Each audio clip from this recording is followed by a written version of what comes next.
নমস্কার বন্ধুরা, আজকে আমি নিয়ে চলে এসেছি এক নতুন রেসিপি পটল বাটা। পটল বাটা করতে গেলে কী কী লাগবে আমি তোমাদের দেখিয়ে দেবো। পটলগুলোকে ছোটো ছোটো কেটে নিয়েছি, তার মধ্যে কয়েকটা রসুন দিয়ে দিলাম, পরিমাণ মতন ঝাল যে যেরকম খাবে লঙ্কা দিয়ে দিলাম।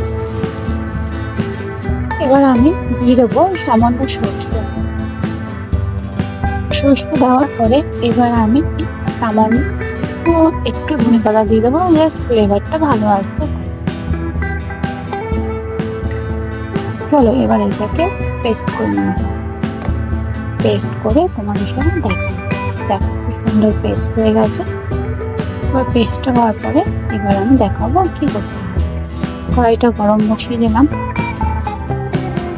পরিমাণ মতো তেল দিয়ে দিলাম। তেলটা গরম হওয়ার পরে এবার আমি এর মধ্যে একটু কালো জিরে দিয়ে দিলাম। কালো জিরে দেওয়ার পরে ওই বাটাটা আমি এবার কড়াইতে দিয়ে দিলাম।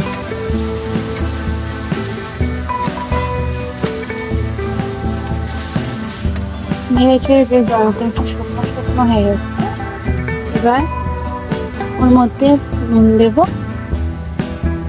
হলুদ দেবো, দিয়ে বেশ করে টানিয়ে নেব।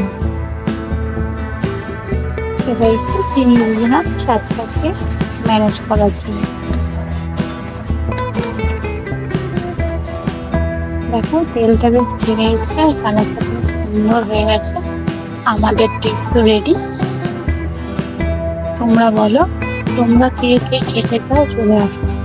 আর এটা অবশ্যই বাড়িতে বানিয়ে দেখবে। পাকা পটলের বাটা।